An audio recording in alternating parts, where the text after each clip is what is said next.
Welcome to time 24/7 headlines.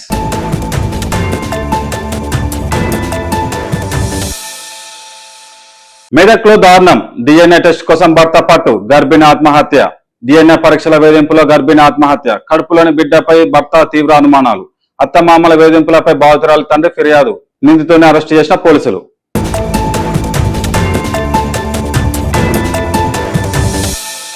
ప్రభుత్వంతో పనిచేయడానికి మేమిక లేం. వీడ్కోలు సభలో జస్టిస్ రఘునందన్ రావు. ఆంధ్రప్రదేశ్ హైకోర్టు న్యాయమూర్తిగా జస్టిస్ రఘునందన్ రావు పదవి విరమణ. ప్రభుత్వంతో కలిసి పనిచేయడానికి తాము లేమని వీడ్కోలు సభలో స్పష్టీకరణ. నిస్సహాయులకు, అనాగరిక వర్గాలకు కోర్టే మొదటి చివరి ఆశ్రయమని ఉద్ఘాటన. 6 నెలల పదవిలో దాదాపు 25,000 కేసులు పరిష్కరించిన ఘనత.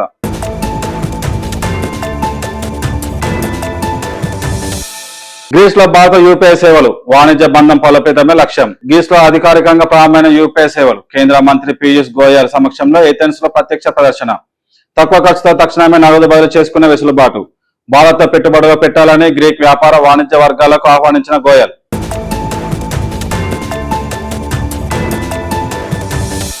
సీఎం విజయ్ కీలక నిర్ణయం. తమిళనాడులో ఇక అన్ని ఏసీ బస్సులే. ఇకపై కొత్తగా కొనేవని ఏసీ బస్సులే. సీఎం విజయ్ ఆదేశించారని వెల్లడించిన రవాణా మంత్రి.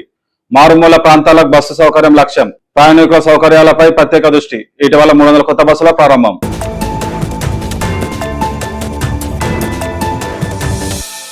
భారత్ అమెరికా చారిత్రాత్మక వాణిజ్య ఒప్పందం. తుది అంకానికి చర్చలు 99% విజయవంతంగా పూర్తి.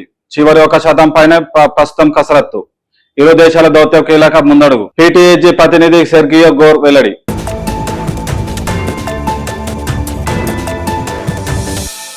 భారీగా తగ్గిన ముడి చమురు ధర, కానీ తగ్గని పెట్రోల్ డీజిల్ రేట్లు. పశ్చిమాసియా సంక్షోభం తర్వాత మొదటిసారిగా $70 కంటే తక్కువ ముడి చమురు ధర. వినియోగదారులకు వెంటనే తగ్గని పెట్రోల్ డీజిల్ రేట్లు. గతంలో వచ్చిన భారీ నష్టాలను పూడ్చుకునేందుకు ప్రయత్నంలో చమురు కంపెనీలు. వినియోగదారులను ఆదుకునేందుకు ప్రభుత్వంపై 1.23 లక్షల కోట్ల భారం. ఇంధన కొరత లేకుండా సంక్షోభాన్ని ఎదుర్కోవాలని కేంద్ర ప్రభుత్వం.